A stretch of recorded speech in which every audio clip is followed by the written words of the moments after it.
Hello, this video is the conclusion of the Japan campaign. As you might not be aware, I was out of town for about 2 weeks after the last session, and so for session 2 of the campaign I asked Too Awesome to sub for me, which he did.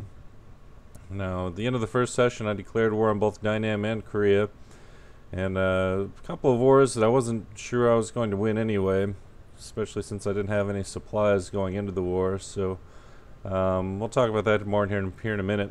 But you'll probably recall this campaign. It was the one we had an incredible world war the first session, starting in I think it was 1836 actually, between Russia and France versus Prussia, Austria, and eventually the United Kingdom. Also Sardinia Piedmont jumped on the side of France and Russia, but eventually Prussia won out, and I would say this is one of the best wars I've ever seen. And fortunately for me, since the beta prevented me from doing anything as Japan for about 7 years, I got to spend the entire time watching the war, and I'm really glad I got to do that because it was a fantastic war. Anyway, let's jump ahead. This is the end of session 2. We'll see what the state of the world is. A lot's happened. Let's go back to the east for a moment. Now, first thing you might notice is that Japan doesn't really exist anymore. In fact, Japan only has its capital plus Korea. All of the Indochina region, Dynam, was in fact captured by Too Awesome. He managed to win both of those wars. He took Korea and Dynam successfully. But unfortunately, the UK decided to declare war on Japan and went way over infamy in order to take all of it. Let's hop into the game. Once it loads, we'll take a look around at some other stuff too. So I knew there was a slight risk of someone declaring war on Japan in its weakened state. There's always that risk. But I didn't really think it was going to happen, especially so soon after that first giant war, which the UK did take part in.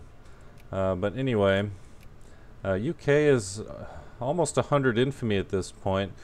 And obviously they have Japanese cores, and they've got a containment CB that's never going away.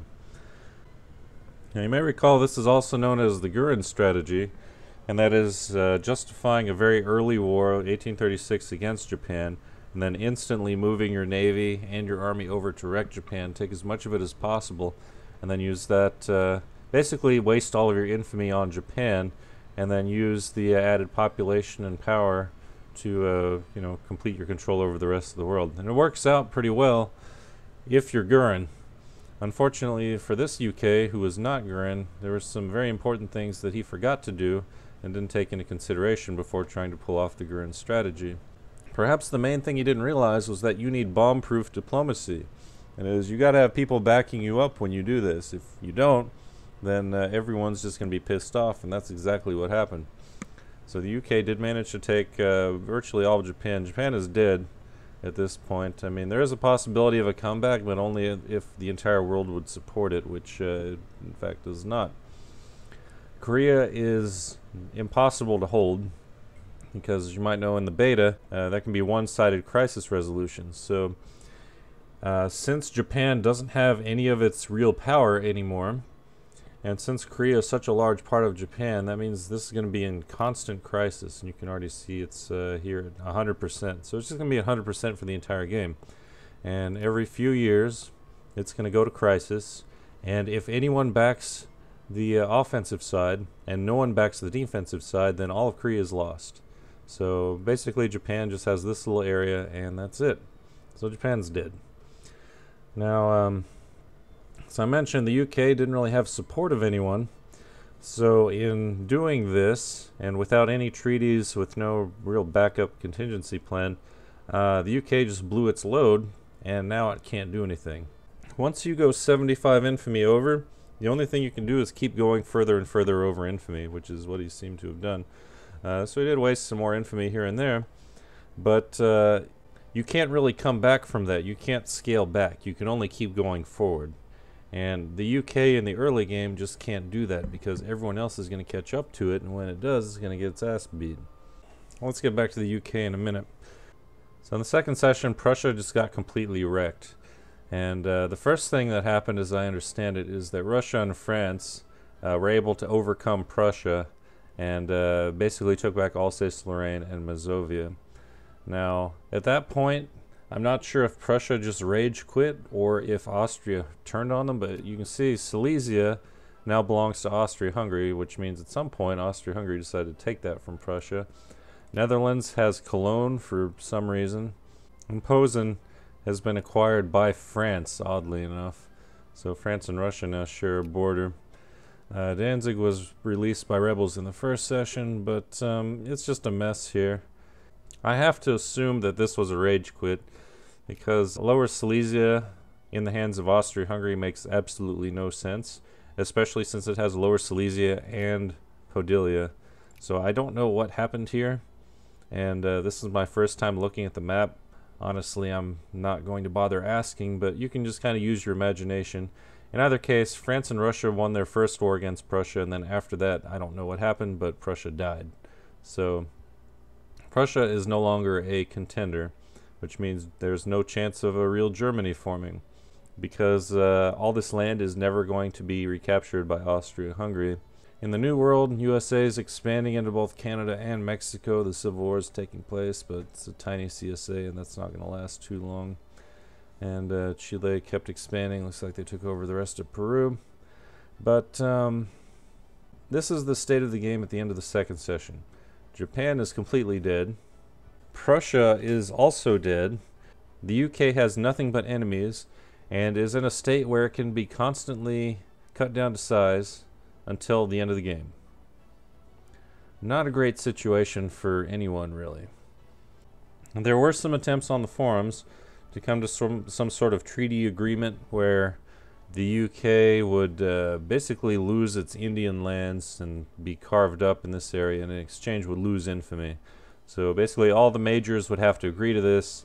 The UK would lose much of its power that it had gained in going over infamy, but in return the UK wouldn't be constantly wrecked over and over until the end of the game, which would be very possible, assuming the predicted coalition that formed against the UK would actually declare war on the UK.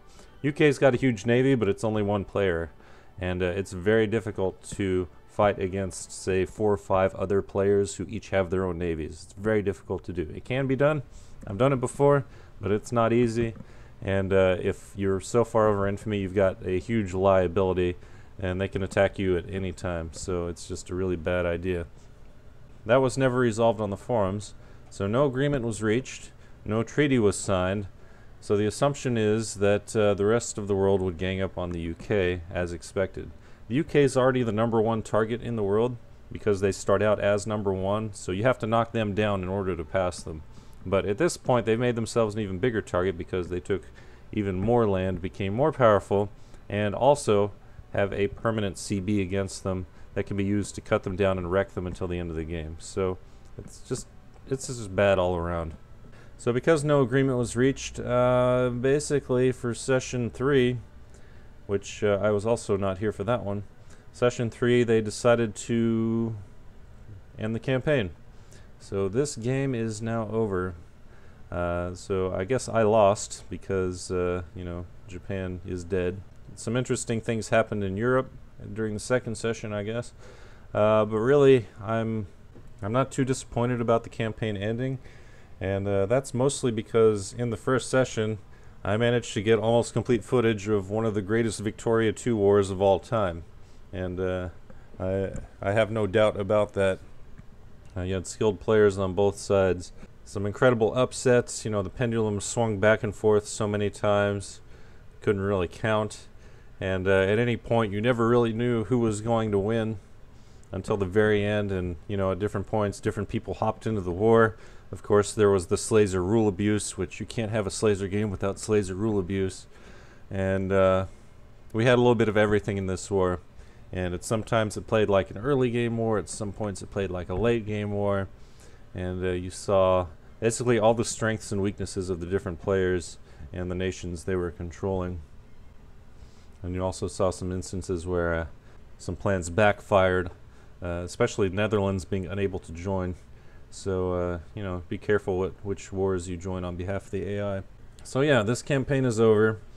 Apparently, during what would have been session 3, they hopped into some other campaign run by another group. It's one that Sugar's in, turns out. And we might be going over to that on Sundays from now on, which I will be here from now on. As I understand it, that's a much more casual group, so less of the Slayzer fuckery.